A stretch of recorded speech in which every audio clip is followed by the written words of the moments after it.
Os britânicos, nos tempos em que eram o império sobre o qual o sol nunca se põe, foram os primeiros a avançar sobre os territórios amazônicos brasileiros e conseguiram garfar cerca de 6.000 quilômetros quadrados do que era nossa área nacional. Este é o tema sobre o qual Aldo Ribeiro nos fala no 7º episódio de Amazônia, a maldição de Tordesilhas, 500 anos de cobiça internacional.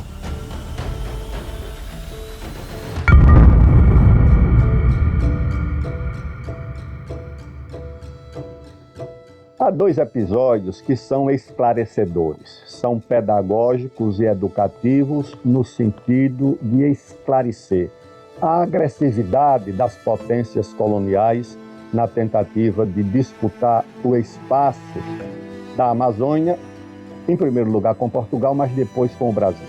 Esse episódio, chamado A Questão do Pirara, já é com o Brasil independente, em 1835, quando as fronteiras já tinham sido demarcadas com os nossos vizinhos. O episódio está magistralmente descrito no livro do pesquisador José Teodoro Mendes, publicado pela Fundação Alexandre de Gusmão, do Itamaraty, onde ele detalha essa história de cobiça que tem enredos policiais. O Pirara batiza a questão por ser o nome de um rio dessa região que foi disputado.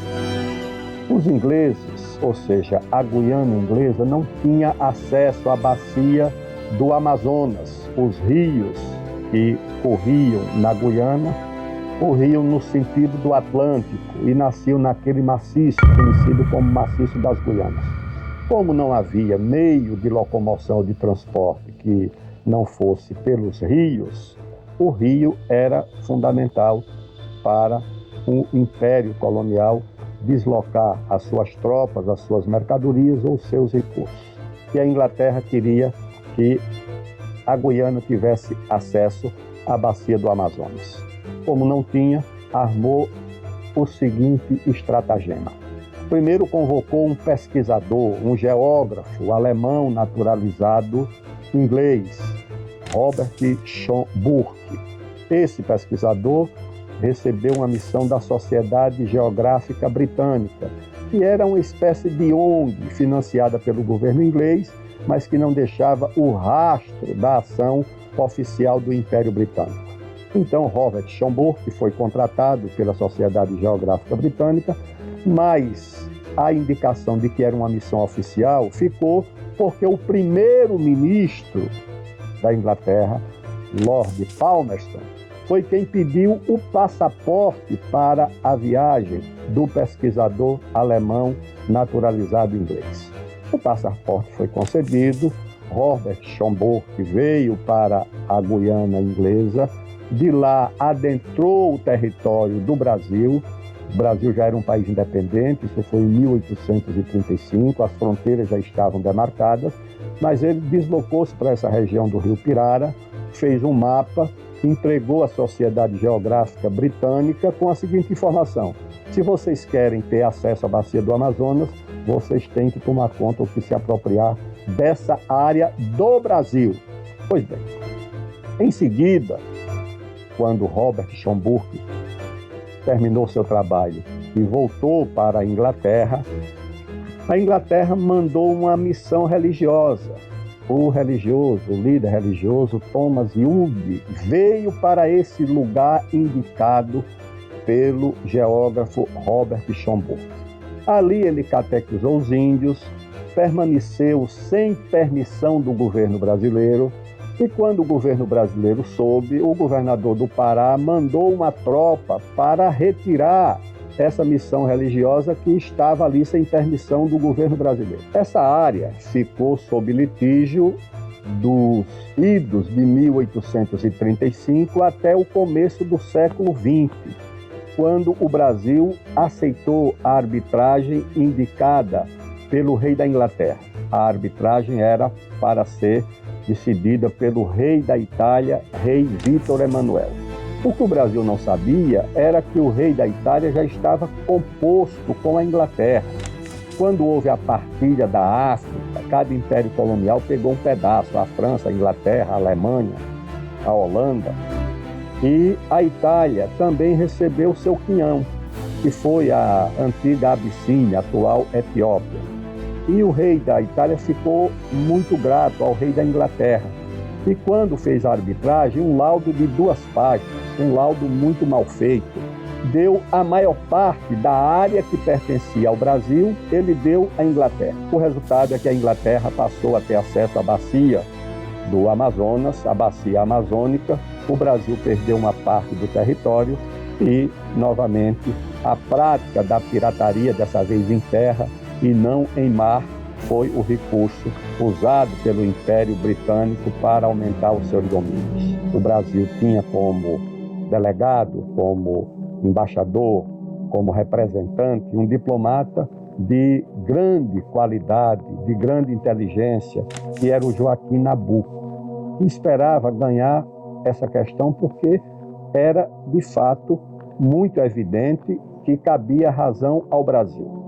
Com a derrota, Joaquim Nabuco ficou desgostoso, não voltou mais ao Brasil e morreu nos Estados Unidos. Em uma carta dizia que a derrota nessa causa seria também a causa de sua morte. Essa foi a questão do Pirara. A outra questão é a questão da Guiana. É o limite entre o Brasil e a França no que hoje é a Guiana Francesa. Por um tratado de 1713, chamado Tratado de Utrecht, já estava estabelecido que a divisa do Brasil com a França ou com a Guiana Francesa seria o rio Oiapoque e aquela área mais próxima do Oceano Atlântico. Mas depois, a França passou a reivindicar um território muito maior, algo como 500 mil quilômetros quadrados, ou seja, uma outra área da França aqui nos trópicos, aqui na Amazônia brasileira. Claro que no início Portugal e depois o Brasil não aceitaram as reivindicações da França e ficou novamente e mais uma vez uma área em litígio, ou seja, não era Brasil nem era França, até que em 1900 Brasil e França aceitaram que a área fosse submetida à arbitragem do presidente da Suíça, o presidente Walter Hauser. E o presidente Walter Hauser fez o seu laudo. O Brasil usou os serviços não apenas do seu diplomata maior, que era o Barão do Rio Branco, mas de pesquisadores importantes. Um suíço, Emílio Guilde, que viera para o Brasil para trabalhar como naturalista no Rio de Janeiro e que depois foi contratado pelo presidente da província, governador da província do Pará, Lauro Sodré, já na República, para dirigir e praticamente fundar o museu que hoje é o Museu Emílio Guilde. Emílio Guilde era um grande naturalista, um homem muito dedicado à ciência e que o Brasil usou os serviços dele, principalmente na área de botânica, para dar suporte ao laudo do presidente suíço. O outro também foi outro francês, Henri Coudreau. Esse homem escreveu livros sobre seus estudos do rio Tapajós, do rio Xingu. Era um pesquisador que combinava a pesquisa na área das ciências da natureza também com a área das ciências humanas. Ele deixou, inclusive, um grande vocabulário dos povos indígenas da região do Tapajós e do Xingu, inclusive dos Munduruku, que até hoje habitam o rio Tapajós, lá no município de Jacareacanga. Ele deixou um mini dicionário de todas essas falas, de todos esses idiomas indígenas. Esse foi o Henri Coudreau. E esses dois pesquisadores ajudaram o Brasil a defender a sua posição quando da elaboração do laudo do presidente suíço. O presidente suíço anunciou seu laudo em dezembro de 1900. Um laudo diferentemente do laudo do rei da Itália, que foram 2 páginas. O laudo do presidente suíço tinha 800 páginas, escrito em alemão.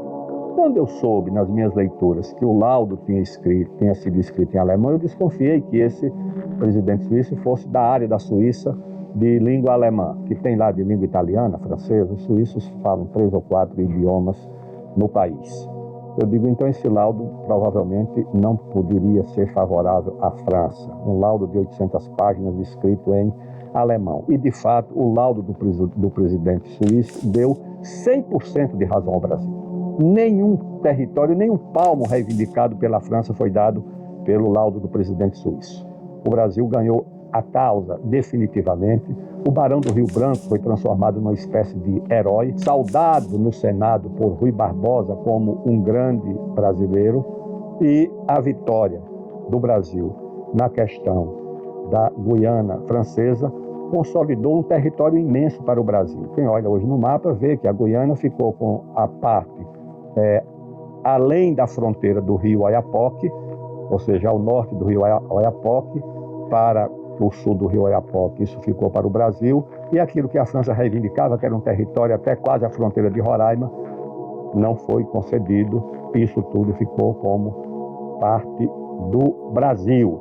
E onde de fato começou, ou seja, quando essa área em litígio, ou na área em litígio, foi descoberto ouro no rio Calçoene.